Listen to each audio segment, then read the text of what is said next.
Hi friends, Hare Krishna, Jai Shri Ram. First of all, read the disclaimer that I am not a SEBI registered individual. The shares discussed here are not a buy and sell recommendation. आज हम discuss करने वाले हैं एक chart pattern को जिसका नाम है वोलेटिलिटी कॉन्ट्रैक्शन पैटर्न। ये बहुत ही इंपॉर्टेंट चार्ट पैटर्न है और आने वाली वीडियो में हम बाकी चार्ट पैटर्न्स भी स्टडी करेंगे जो कि रियली में वर्क करते हैं। वोलेटिलिटी कॉन्ट्रैक्शन पैटर्न को सबसे पहले एक ट्रेडर हैं मार्क मिनर्विनी, उन्होंने अपनी बुक में डिस्क्राइब किया था। इस बुक का नाम है trade like a stock market wizard और ये मस्ट रीड बुक है फॉर एवरीवन। इसमें क्या होता है, स्टॉक सबसे पहले एक अप मूव शो करता है। ये अप मूव 30% या उससे अबव होता है और उसके बाद स्टॉक कंसोलिडेट करता है और उसके अंदर कुछ कॉन्ट्रैक्शंस डेवलप करता है और जो ये एक डीप कॉन्ट्रैक्शन होता है और ये 30% या 50% तक भी कॉन्ट्रैक्शन हो सकती है और उसके बाद स्टॉक रिकवर करता है और उसके बाद दोबारा से स्टॉक करेक्ट करता है और ये कॉन्ट्रैक्शन इस कॉन्ट्रैक्शन से कम साइज़ की होती है और फिर दोबारा से कॉन्ट्रैक्ट करता है और एंड के अंदर जो ये लास्ट वाली कॉन्ट्रैक्शन होती है इसमें लेस देन 10% का कॉन्ट्रैक्शन होता है और उसके बाद स्टॉक ब्रेकआउट के लिए रेडी होता है। और जो स्टॉक में वॉल्यूम्स होते हैं, इस मूव में स्टॉक में बहुत हाई वॉल्यूम्स होते हैं। हाई वॉल्यूम्स क्या शो करते हैं, यहाँ पे इंस्टीट्यूशंस आए हैं और जो ये पूरा मूव होता है, जो ये पूरा मूव है, इसमें क्या वॉल्यूम्स बहुत लो वॉल्यूम्स होते हैं, बिलो एवरेज वॉल्यूम्स होते हैं इस पूरे मूव में। अब मैं डिटेल में एक्सप्लेन करूंगा कि ये बनता कैसे है और इसके बनने का कारण क्या है। 4 दिन पहले मैंने एक स्टॉक का चार्ट शेयर किया था। ये वो चार्ट है SBC एक्सपोर्ट्स का और मैंने लिखा था कि nice volatility contraction pattern developing here. अब मैं इसी चार्ट पे एक्सप्लेन करूंगा कि ये बना कैसे और इसको हम कैसे अपने एडवांटेज के लिए यूज़ कर सकते हैं। ये अभी प्रेजेंट का चार्ट है SBC एक्सपोर्ट्स का और जो इसने ब्रेकआउट दिया, इसने यहाँ पे बहुत नाइस ब्रेकआउट दिया। इसने बहुत अच्छा ब्रेकआउट दिया यहाँ पे। ये जो पूरा पैटर्न डेवलप हो रहा है इसको VCP बोलते हैं। सबसे पहले ये वाला मूव देखिए, ये मूव था वेरी हाई वॉल्यूम्स में। इसमें क्या हाई वॉल्यूम्स का मतलब क्या है कि इंस्टीट्यूशंस ने इसमें एंट्री ली है। अब क्या हुआ, अब जो जिन लोगों ने यहाँ पे बाय किया था उन लोगों ने यहाँ पे एग्ज़िट लिया है। वो किन्होंने एग्ज़िट किया है, रिटेलर्स ने, जो बड़े मूव्स के लिए प्ले नहीं करते हैं। और इस मूव में फोमो में आके कुछ लोगों ने एंट्री भी ली होगी और एंट्री किन्होंने ली होगी, रिटेलर्स ने। तो यहाँ पे क्या हुआ कि कुछ रिटेलर्स ट्रैप हो गए और क्या हुआ प्रॉफिट बुकिंग की वजह से स्टॉक ने करेक्ट किया। ये करेक्शन वाला मूव आया। जो करेक्शन में बाय करते हैं उनको बोलते हैं बॉटम फिशर्स। यहाँ पे बॉटम फिशर्स ने एंट्री ली। अब और किन्होंने एंट्री ली, अब इंस्टीट्यूशंस ने एंट्री ली। और ये वाला मूव मैं कैसे बोल रहा हूँ कि ये वाला जो मूव आया ये रिटेलर्स की सेलिंग्स की वजह से है, क्योंकि आप ये वाला मूव देखिए, बिल्कुल जो डाउन मूव है ये लो वॉल्यूम्स में, बिल्कुल यहाँ वाला वॉल्यूम देखिए और ये वाला वॉल्यूम देखिए। तो जो ये मूव था ये बहुत लो वॉल्यूम्स पे था, तो मतलब रिटेलर्स ही एग्जिट किए हैं इसमें। और यहाँ पे बॉटम फिशर्स ने एंट्री ली है और किन्होंने एंट्री ली है, किन्होंने बाय किया है, इंस्टीट्यूशंस ने, क्योंकि उनको बड़ी पोजीशन बिल्ड करनी है और बड़ी पोजीशन एक दिन में नहीं होती है बिल्ड, वो उसको बिल्ड करने में मंथ्स लग जाते हैं। अब उसके बाद क्या हुआ है, इंस्टीट्यूशंस की बाइंग की वजह से स्टॉक ऊपर बढ़ने लगा। अब स्टॉक के ऊपर की बढ़ने की वजह से क्या हुआ, जो यहाँ पे ट्रैप्ड बायर्स थे उन्होंने क्या लिया, एग्जिट लिया। और किन्होंने एंट्री लिया, जो लोग ब्रेकआउट ट्रेड करते हैं उनको लगा कि यहाँ पे एक ब्रेकआउट आ रहा है, इस लेवल पे एक ब्रेकआउट बन रहा है, तो उन लोगों ने, कुछ लोगों ने एंट्री लिया। एंट्री लेने वाले भी रिटेलर्स थे, वो भी फोमो में आ गए होंगे कि इतना बड़ा मूव आ सकता है, तो यहाँ पे भी एक बड़ा मूव आ सकता है। उनको लगा होगा कि हाँ यहाँ पे एक पैटर्न डेवलप हो रहा है जिसका नाम कप विद हैंडल है, वो डेवलप हो रहा है। और एग्जिट और किन्होंने लिया होगा, यहाँ पे जो बॉटम फिशर्स हैं, बॉटम फिशर्स ने भी एग्जिट लिया है यहाँ पे। उसकी वजह से क्या हुआ, जो रिटेलर सेलिंग की वजह से स्टॉक दोबारा करेक्ट हुआ, बट ये करेक्शन इस वाले करेक्शन से शैलो करेक्शन है। तो ये जो करेक्शन आया था ये 40% के अराउंड करेक्शन आया था। मैं चार्ट को थोड़ा क्लीन कर देता हूँ। जो ये वाला करेक्शन था, ये करेक्शन इस करेक्शन से डीप था। तो ये जो शैलो करेक्शन हुआ ये किस वजह से हुआ, रिटेलर्स की सेलिंग की वजह से। यहाँ पे वॉल्यूम्स देखिए आप, बहुत लो वॉल्यूम्स हैं। और अब इंस्टीट्यूशंस को दोबारा एंट्री करने का मौका मिल गया इस मूव पे, तो इंस्टीट्यूशन ने दोबारा एंट्री ली। और किन्होंने एंट्री ली, जो बॉटम फिशर्स हैं, जो बॉटम पे बाय करना पसंद करते हैं। और इनकी वजह से दोबारा से स्टॉक एक अप मूव में गया।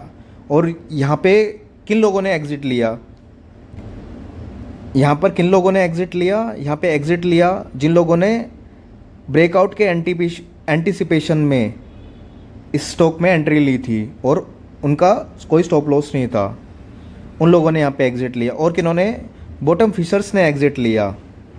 तो ट्रैप्ड, जो यहाँ पे ट्रैप हुए थे उन्होंने, और बॉटम फिशर्स ने एग्ज़िट लिया। और इसकी वजह से स्टॉक थोड़ा करेक्ट किया।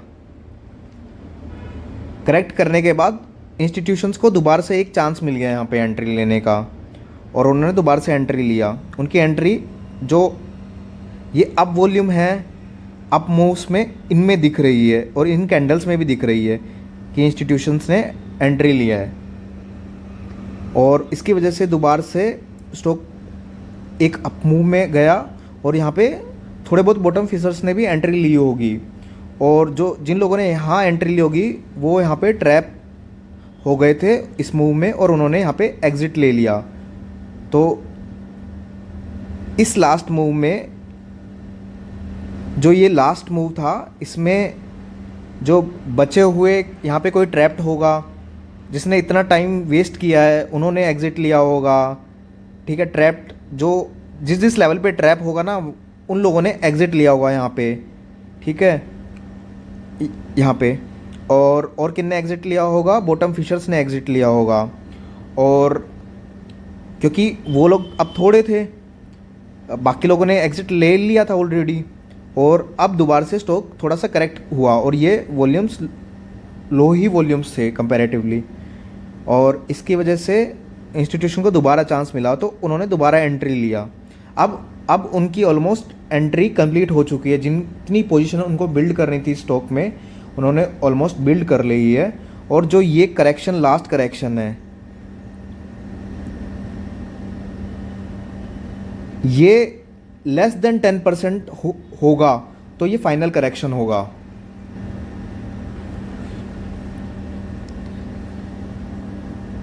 ये जो कॉन्ट्रैक्शन डेवलप हुआ, इसको बोलेंगे फर्स्ट कॉन्ट्रैक्शन, और ये सबसे डीप कॉन्ट्रैक्शन होगा।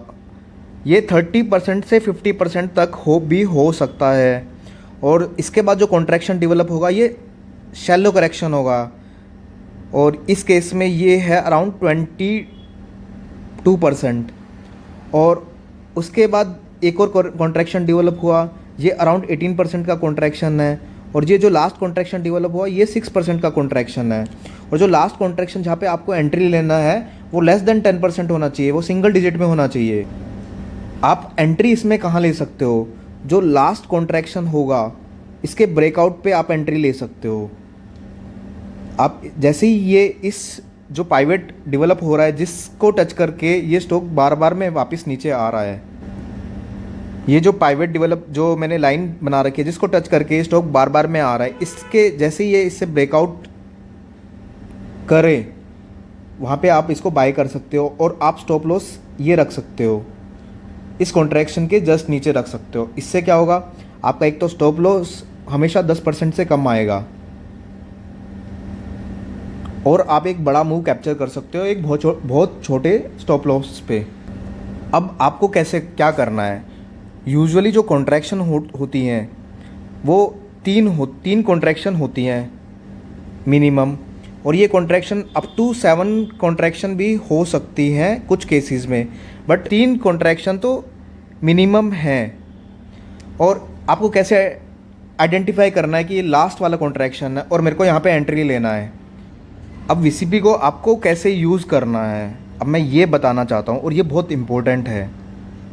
आपने वीसीपी आइडेंटिफाई कर लिया, पहले तो कैसे आइडेंटिफाई करना है। एक आपको स्ट्रॉन्ग अप मूव दिखेगा हाई वॉल्यूम्स में, स्टॉक कॉन्ट्रैक्ट करेगा। अब ये कॉन्ट्रैक्शन यूजुअली जो मिनिमम कॉन्ट्रैक्शन होते हैं वो 3 हो सकते हैं, ठीक है, और इससे भी ज़्यादा भी हो सकते हैं, अराउंड 7 भी हो सकते हैं। और आपको कैसे पता चलेगा कि मैं लास्ट वाले कॉन्ट्रैक्शन में हूँ? लास्ट वाला कॉन्ट्रैक्शन यूजुअली होगा सिंगल डिजिट में, सिंगल फिगर में होगा, ये लेस देन 10% होगा। तो आपको समझना है कि ये लास्ट कॉन्ट्रैक्शन है, और ये जो पूरा जो ये मूव होगा ये होगा लो, वेरी लो वॉल्यूम्स में, इसमें एवरेज से लो वॉल्यूम्स होंगी। और जो ड्यूरेशन होता है वोलेटिलिटी कॉन्ट्रैक्शन पैटर्न का, ये एटलीस्ट 1 मंथ होना चाहिए। इससे बड़ा है तो बहुत अच्छा है, बट मिनिमम 1 मंथ का तो कॉन्ट्रैक्शन होना चाहिए पूरा।